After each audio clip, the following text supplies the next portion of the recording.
Right. Okay, welcome back to the Alexander's Approach podcast. Oh, yeah. Thank you all for rejoining us. Thank you all for tuning in. We definitely appreciate all of the support that we've been receiving. All of the comments, all of the commentary, Instagram, the dialogue, our Instagram, YouTube, Facebook, all of that. Keep it coming. We definitely appreciate that. So, Oh, yeah. How you doing today? I'm doing good. You good? How you? I'm good. Straight? Maintaining. You looking good. Oh, my God. As usual. Anyways, so let's just jump right into it. So today we're going to start with maintaining your identity in relationships and what that means and what that looks like.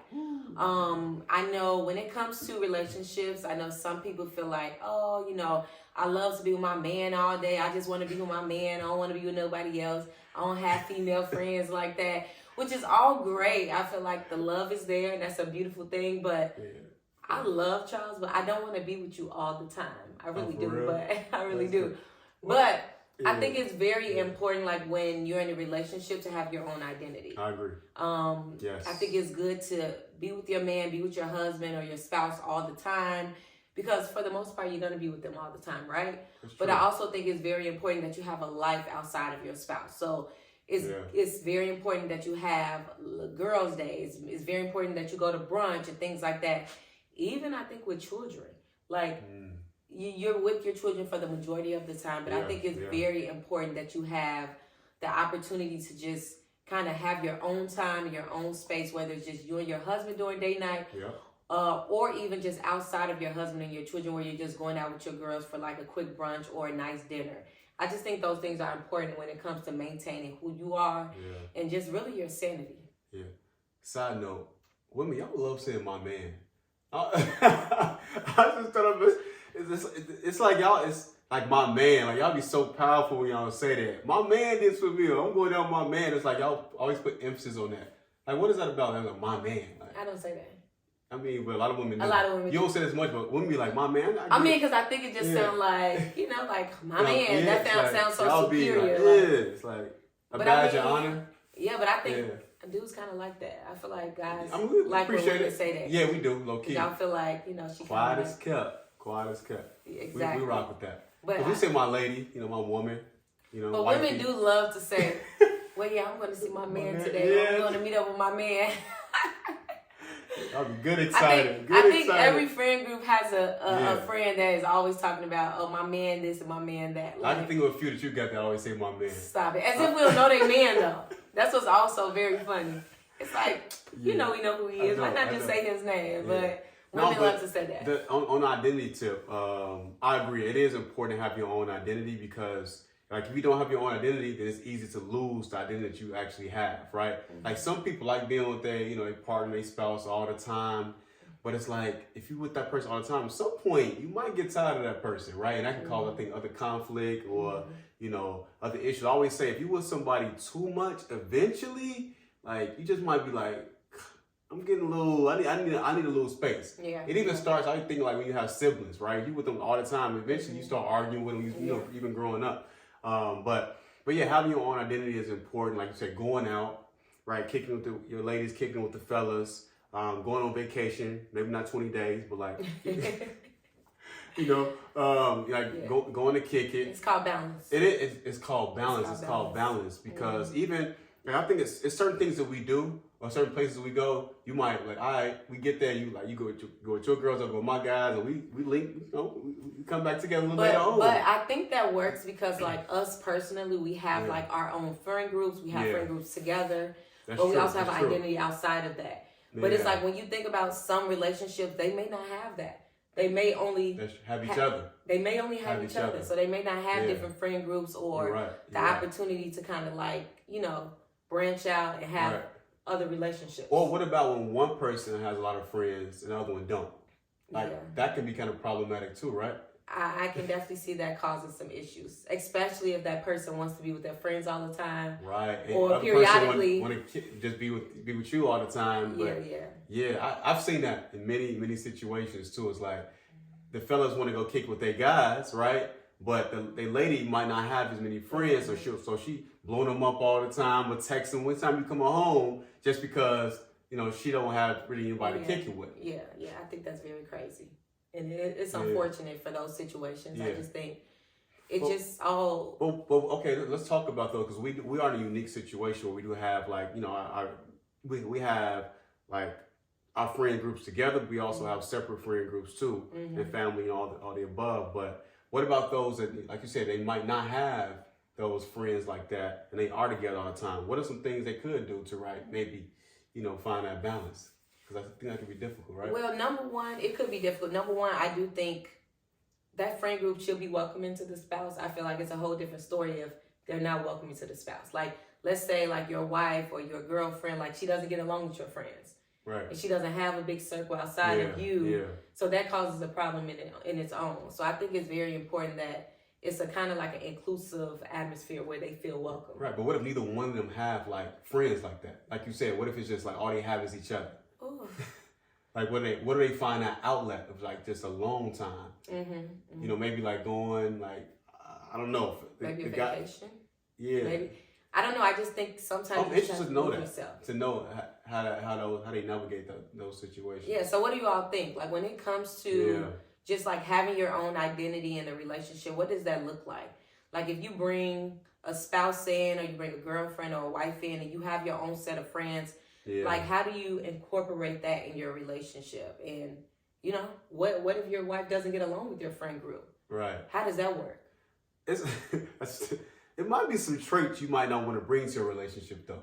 You know what I'm saying? Like, when you're single and mingling, you might have some character traits or some attributes about yourself that might work during that single time. Yeah. That was your identity. You might not want to bring that part of your identity in a relationship, right? So maybe sometimes your identity can change depending on the situation or aspects of your identity, or suppressing those other ways. And I don't follow. I don't know what you're talking about. I don't know what you mean. You really don't? No. No, I'm saying, like, what do you said that we're talking about bringing your identity within a relationship. Right? But what are some examples? You say you don't want to bring some traits in. Right. What I'm saying? What are there certain ways about yourself, right, that when you were single, that, you know, you was on your own, you was, you know, single and mingling. Right, you had a problem. You might have had a different mindset about, you know, about dating or whatever, or just about life, right? You might not want to bring that part of you in a relationship. That's what I'm saying. Yeah. Okay. So what I'm saying is certain aspects of your identity might have to change when you get with somebody. Yeah, yeah. But I also think just still stay true to yourself and who you are. Like, I feel like I've seen, like, in relationships where people literally change who they are just to kind of be with someone and kind of adapt to who they are and how they live and things like that, which I know that could be tough, right? Like if you're an adult, you already have who you are, how you move throughout the world, and then you get with someone you have to change that.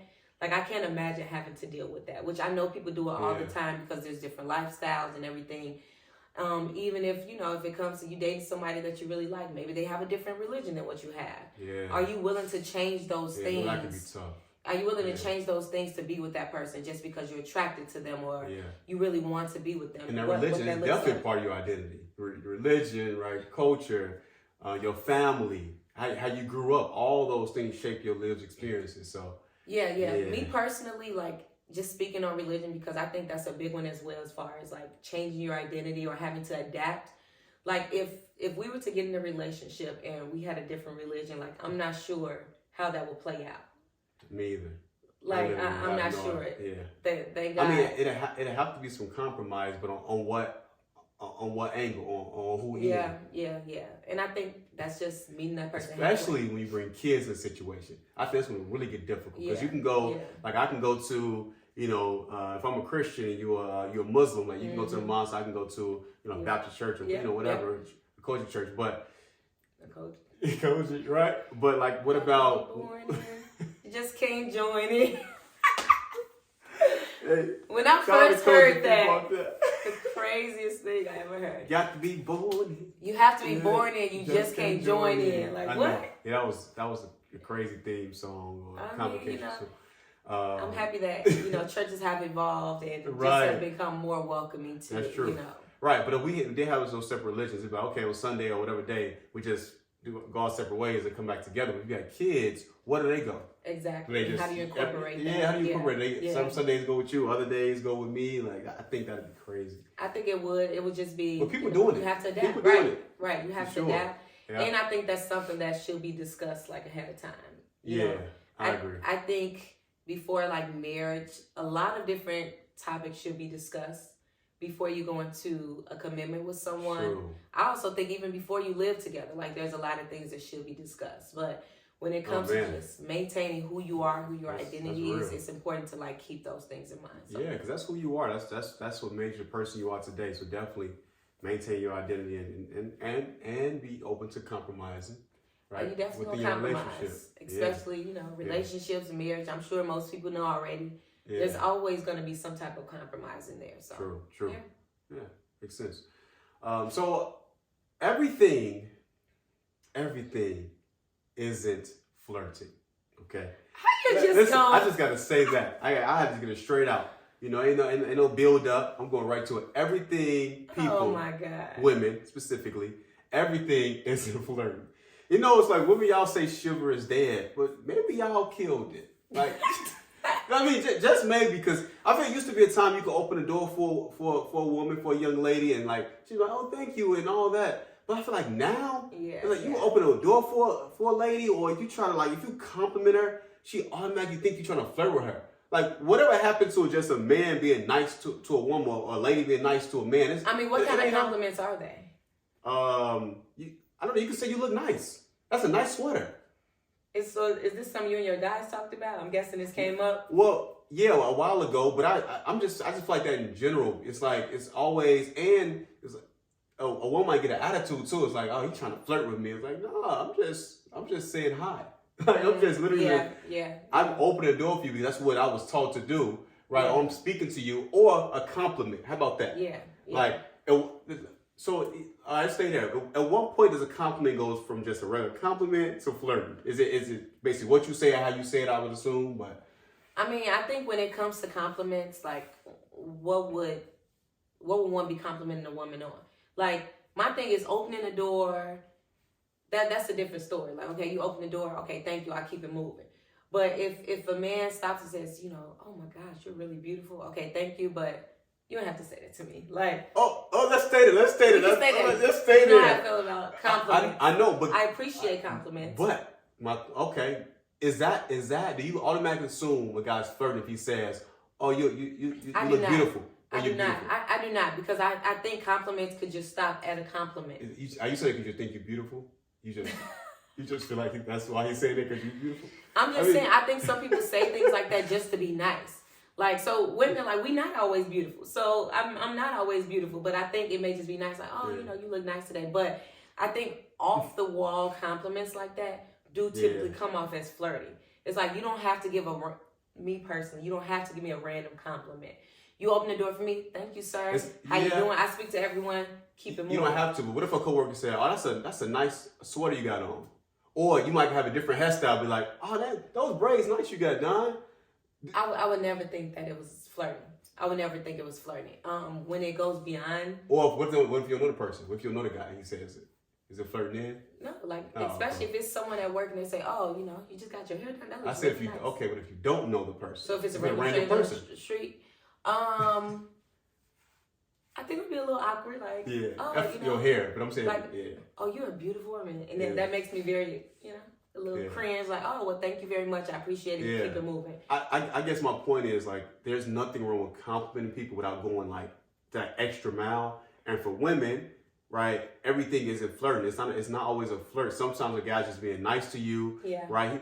He, could be married, could be a relationship. He ain't even thinking about that. He just literally saying, like, oh, like, that's a nice sweater you got on, or you look nice today. And that's it. Yeah. But I think women so programmed to always think a guy trying to holler at them or try to talk to them, they can't differentiate. I'm saying, is it a problem if I say, like, oh, that's a nice sweater you got on? I gave you the example. That's a nice sweater. Oh, that's a different hairstyle. That's a nice hairstyle on you. I think, it's a fine line, right? It's a fine line. So it's like, it's one thing to say, like, oh, hey, Don, like, oh, how you doing today? Oh, I like your hair. That's one thing. You're right. But it's another thing to be at work and say, like, oh, you're very beautiful. Like, wait, what? I can see that. Yeah, that's, very inappropriate. And I do think it's a fine line, but I'm just saying, like, y'all can be chill. I think it go both ways, too. Yeah. Right? Even for the guy, like, maybe not, I don't know, but A woman I mean, because can, I'm you know, not, be I'm, nice I'm to not, I'm not, like, I'm not gonna see a man and say, oh, you put those two lines in your hair, that look real good. That's a Right. nice new haircut. Like, But I'm would you not say, gonna say that. would you tell a guy, like, if you know him or a coworker, like, oh, that's a nice sweater you got on. That's a dope, oh, that's a nice color on you. Absolutely. If it's somebody I'm cool with, like, Yeah, I'm definitely yeah. gonna give a compliment if I see something like, oh, those are some nice shoes you have on, or that's Right. a nice sweater, or whatever. I'm definitely gonna do that. But if it's a stranger on the street, I'm never gonna stop him and say, Right. I really like, unless it's like some kicks or something. I'm like, oh, those are super dope. Like, Yeah. but that's probably very rare because you don't want people to feel uncomfortable or overstep. So I'll just think it, but I'm not gonna stop a guy like, you look very nice. Like, no, that's not gonna happen. Well, the point is chivalry isn't dead. You know, you just gotta not take everything literal, I guess, all the time. You know, and just be open to a compliment and keep it moving. Okay, I hear you. So basically, when I get stopped in the street and I'm at the gas station, he like, hey, shawty, like, you looking real nice today. You looking real fine. I just say it's I'm just saying. Probably the way you say it. I still say thank you. You I clearly went to know the it. car, but I still say thank you. He's trying to holler. Hey, shawty, like, you know when it's just regular so compared because of the to. intro, I mean, that makes a difference. Maybe the way you say it's tone, right? You know, the inflections on certain words. You know, we get all technical. I hear you. But yeah, I'm just saying. Okay. You know what I'm trying to holler. You know the difference, but yeah. Okay. So let's talk our ish. Talk our ish. Let's talk our ish. So today for Talk Your Ish, you know, this has been a topic that's been on my mind. That's been, you know, I've been saying this for years. And it may offend a few people, but for my Talk Your Ish session, I want to bring up everyone's fave, everyone's inspiration when it comes to fashion. Everyone? I.e., all of the guys from years, let me see, maybe like 2000 and... Early 2000s. Maybe like 2000 and... I think it got big around like 2007. I would say before that. Before that? Yeah. Well, I know like in college, y'all were like going crazy. But 2000. everyone's favorite fashionista, what's a fashion term for a male? Fashion Nova, no, I'm just playing. So lame. But everyone's fave, Mr. Fabolous, right? Fab. Everyone loves Fab. Fabuloso, Funeral Fab.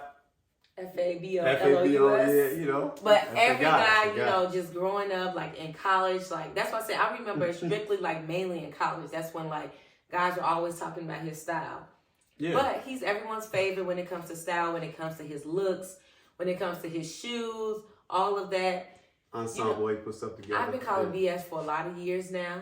And it's crazy because it seems as you got a real as of recent, like the last few years, the style hasn't changed, but the age has changed. And are you all still rooting for Fab as far as the GOAT when it comes to like this fashion? Well, let's go back. You know, we talking early 2000s, Fab was definitely that dude. I'm talking throwback jerseys. I'm talking about when, you know, the Burberry checkered, you know, ones. You know, the what else? The leather jackets, the NBA patches on the jacket, like all the above. Yes. You know, he was, you know, the fitted caps, but mainly like I feel like the real wave was a throwback. So he used to kill the throwback. I know. The hardwood classics. You always say that. Shout out to Mitchell and Ness, hardwood classics. They used to go hard. Okay. But I do think, you know, as time has passed, you have to change with the time. Right, because he about 40. He probably 40 something, 45. I don't know, maybe a little older, give or take.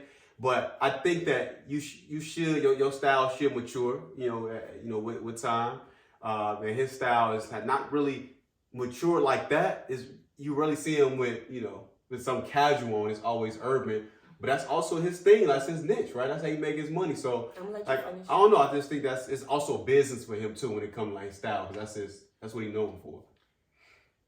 You done? Yeah. It's been trash for a while.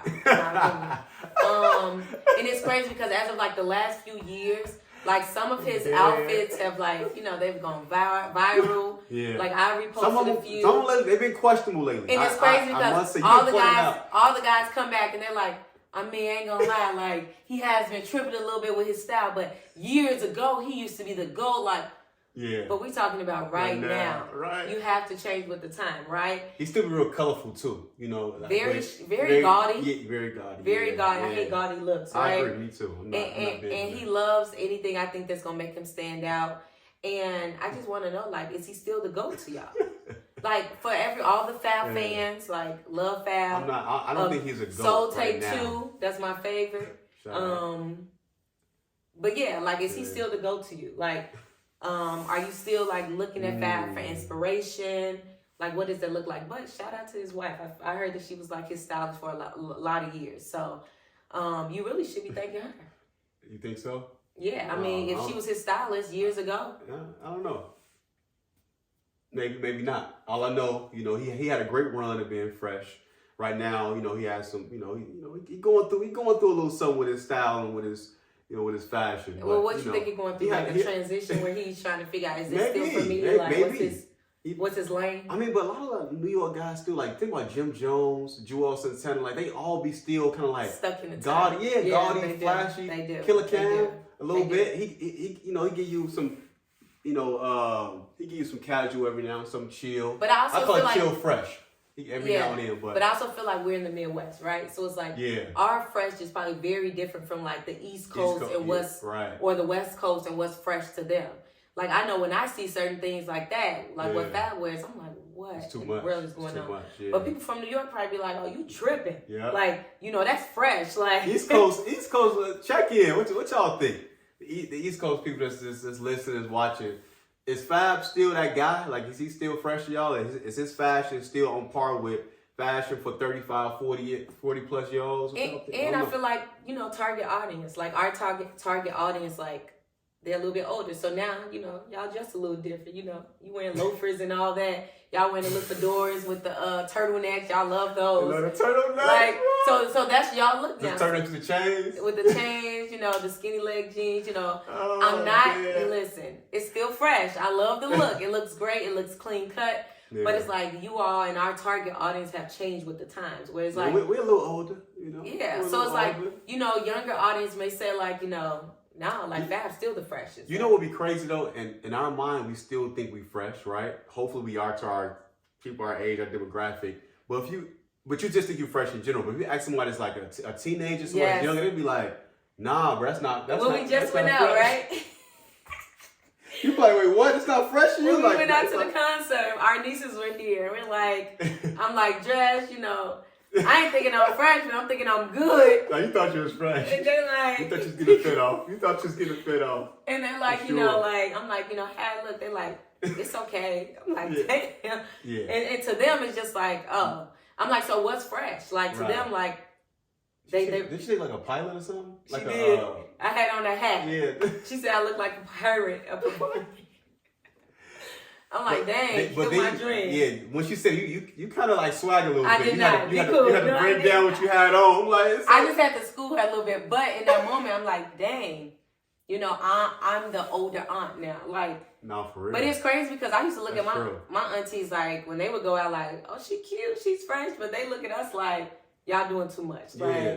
So I mean, but you know, I don't know if I look at my uncles like it was fresh on the urban side. Well, your uncles were probably wearing suits. Suits, right? But they should dress up. But in the urban, like just regular dressing, that's not. They wouldn't know that at all. So what you think your style gonna be like when you become, you know, more seasoned?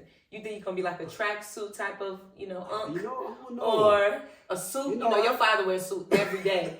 Charles' father, I love his father so much.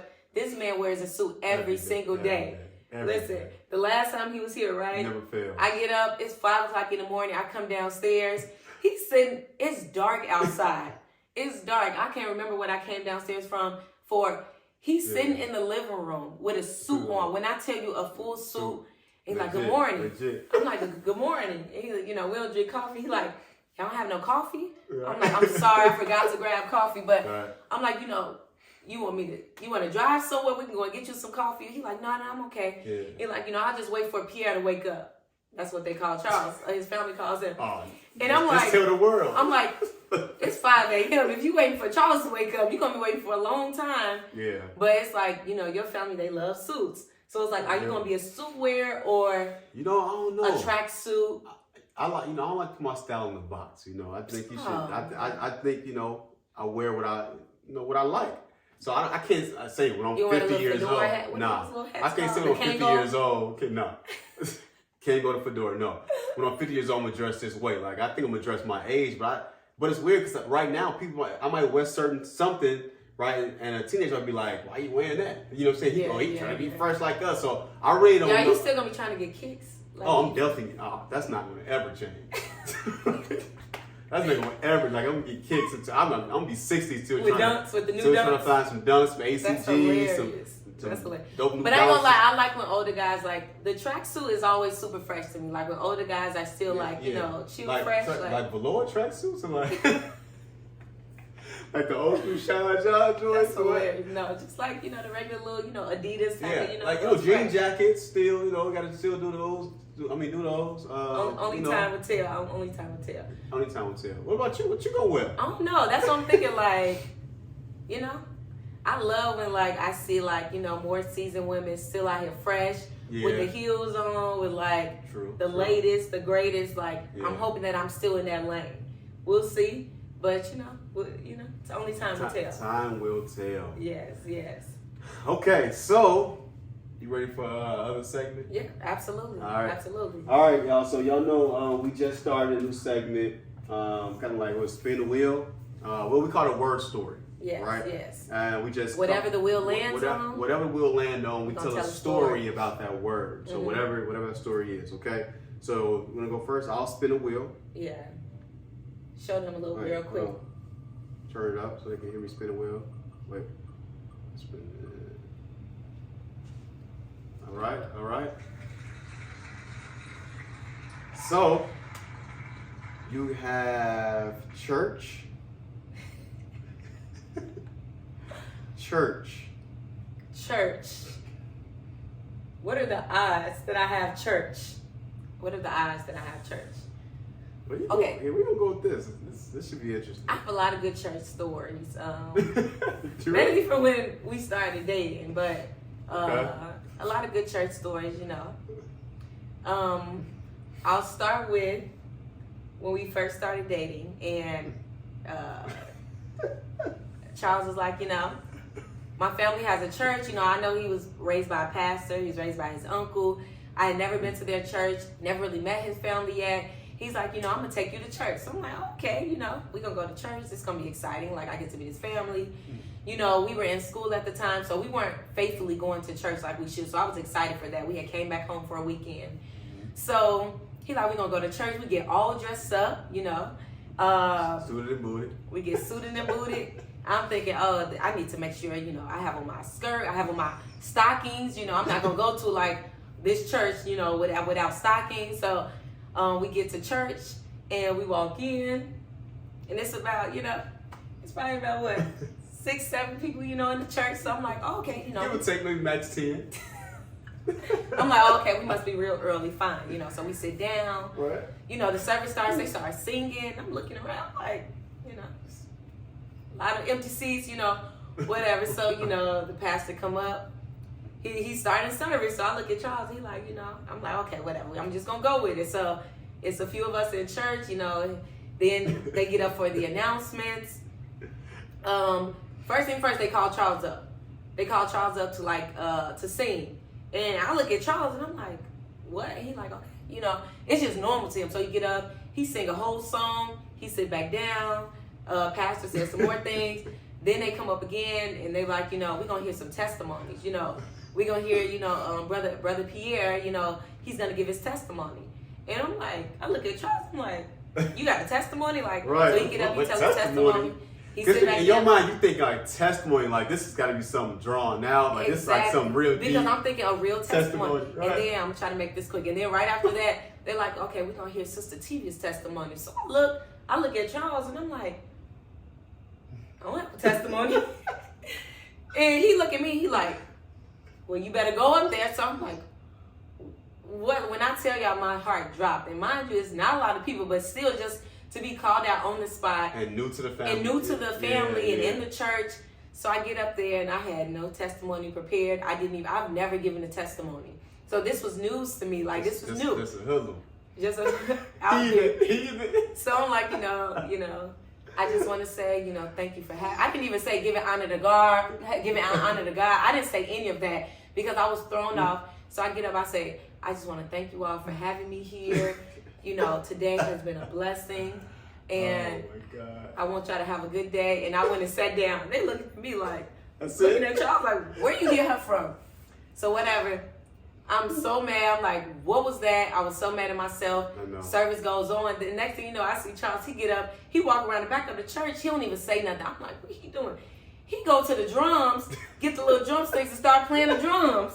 So I'm looking like I have never known that this man plays drums. So all within one church service, he gets up. He does a testimony. He does a solo. He goes to do like a little drum segment. And then even when the pastor stops singing, like on Drumline, you do the little. He had a whole little segment like he think he on Drumline. I didn't do all that. Yes, you did. Yes, you did. Too far. I did not do all that. You had never told me in your life that you played the drums. I didn't think it was nothing to tell. When I tell y'all this was the craziest church experience that I ever had. So we had a long, after this service, we had a long talk. We had a long, coming to Jesus moment, literally, So is this what church is every Sunday in your family? Because I need to be prepared. Yeah. It probably was my fault. I didn't give you, the yeah, it's the norm to you. I didn't break it down. Right, to me, growing up in church, right, and, it's the norm. It's the same whenever I go. Every time we go to church, it's family church. Now you be prepared. He gets called up for a solo every time. And I'm like, this is what y'all do. It's crazy because in my mind, when I go to my family church, I'm like, I gotta have something ready because I know they likely it's a 99% chance they're gonna call me to sing or call me to say something, testimony, whatever. They're gonna, yeah. So I'm still not prepared. Still not years later, but that's my church story. I always talk about that story because it's so funny. It is. And a very memorable experience. And it's crazy because that moment, I didn't think it was crazy because I'm so accustomed to it. This man just got up and walked away and started playing the drums. Never told me he knew how to play the drums. But now that I think about when you do after the situation, I'm like, damn, it is a little weird. He get up there, he like, a little weird. I'm like, okay, you're a jack of all trades. I get it. So I'll let you live there. But that's my church story. That's my TED Talk. We might need to stop there. What you think? I don't even know. We can save mine for later. Okay, cool. We'll save it for later. Yeah, we're gonna save mine for later. Whatever I say can't top that. Well, can I get a pass for this one? Just know if you go into a family church, just be prepared because clearly they call whoever out, and there's no type of standard for what the program should be. And now I know that. Now I'm more prepared for that. So you got your testimony on that? Listen, now I'm ready. And they ain't called me since.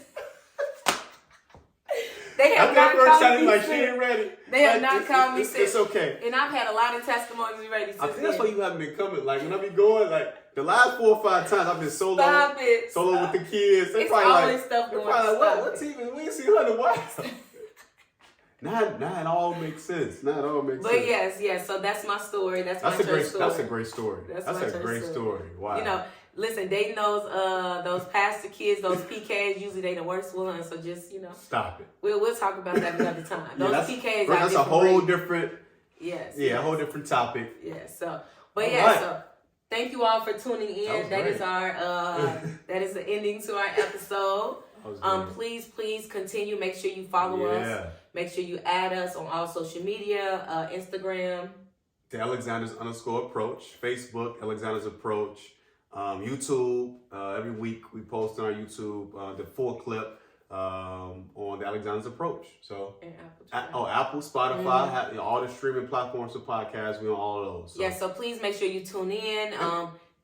I'm sorry. Most important, we need y'all to share. I was just about to say, continue to share. Share, y'all. Share, comment.